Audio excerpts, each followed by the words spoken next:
রাষ্ট্রপতি জিয়াউর রহমান বাংলাদেশের স্বাধীনতা ঘোষণা করেছিলেন।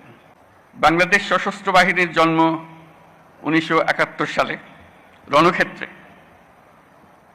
71 সালের 25শে মার্চ হানাদার বাহিনীর নৃশংস আক্রমণের পরপরই 27শে মার্চ চট্টগ্রামের কালুরঘাট বেতার কেন্দ্র থেকে তৎকালীন মেজর এবং পরবর্তীতে রাষ্ট্রপতি জিয়াউর রহমান বাংলাদেশের স্বাধীনতা ঘোষণা করেছিলেন। এরই ধারাবাহিকতায় 21শে নভেম্বর সেনাবাহিনীর সাথে নৌ ও বিমান বাহিনী সম্মিলিতভাবে পাকিস্তানি বাহিনীর বিরুদ্ধে লড়াই শুরু করে। এই কারণেই 21শে নভেম্বরকে মুক্তিযুদ্ধের একটি মাইল ফলক হিসেবে গৌরবের সাথে পালন করা হয়। আজকে সেই 21শে নভেম্বর। আমরা যদি বিজয় অর্জন না করতাম তাহলে মুক্তিযুদ্ধের বীর সেনাদের মৃত্যুদণ্ড ছিল অনিবার্য। অসহনীয় হয়ে যেত তাদের পরিবারের সকল সদস্যের জীবন। মুক্তিকামী সেনা, নৌ ও বিমান বাহিনীর অকুতভয় বীর সেনানীরা জীবনের পরোয়া না করে, পরিবারের ভবিষ্যতের কথা চিন্তা না করে এদেশের স্বাধীনতা যুদ্ধে ঝাঁপিয়ে পড়েছিল। তারাই এদেশের আপামর জনসাধারণকে সাহস জুগিয়েছেন। মানুষের সঙ্গে কাঁধে কাঁধ মিলিয়ে জল, স্থল ও আকাশপথে সম্মিলিতভাবে প্রতিরোধ গড়ে তুলে দেশমাতৃকাকে পরাধীনতার শৃঙ্খল থেকে মুক্ত করে এনেছেন। মুক্তিযুদ্ধকে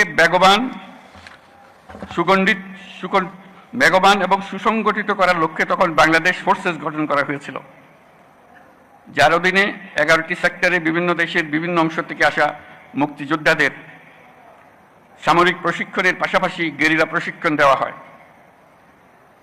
এরই চূড়ান্ত রূপ আমরা দেখি 71 সালের 21শে নভেম্বর সেনাবাহিনী, নৌবাহিনী ও বিমান বাহিনীর সম্মিলিত অভিযানে। পাকিস্তানি সৈন্যদের বিরুদ্ধে এই যৌথ অভিযানেই 1971 সালের 16ই ডিসেম্বর বাংলাদেশের স্বাধীনতা সংগ্রামের চূড়ান্ত বিজয় এনে দিয়েছিল। 71-এর মুক্তিযুদ্ধে আমাদের সশস্ত্র বাহিনীর অবদান বাংলাদেশের ইতিহাসে স্বর্ণাক্ষরে লেখা থাকবে। সশস্ত্র বাহিনীর প্রিয় সদস্যবৃন্দ, দেশের স্বাধীনতা সার্বভৌমত্ব রক্ষার পাশাপাশি দেশ গঠন ও জাতীয় দুর্যোগ মোকাবেলায় আপনারা সর্বদাই জনগণের পাশে থেকে কাজ করে যাচ্ছেন।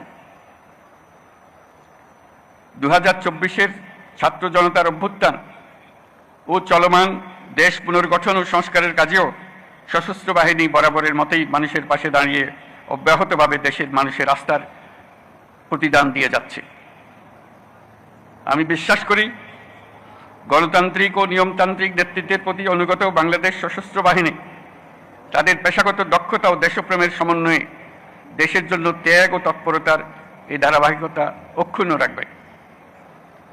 বাংলাদেশের গণতান্ত্রিক উত্তরণে আসন্ন নির্বাচন একটি গুরুত্বপূর্ণ অধ্যায় হিসেবে বিবেচিত হবে। আমার সুদৃঢ় বিশ্বাস এটি নির্বিঘ্ন ও উৎসবমুখর নির্বাচন হবে। এর আয়োজনে সশস্ত্র বাহিনীর সদস্যগণ দক্ষতা ও পেশাদারিত্বের সাথে এই মহান দায়িত্ব পালন করবে।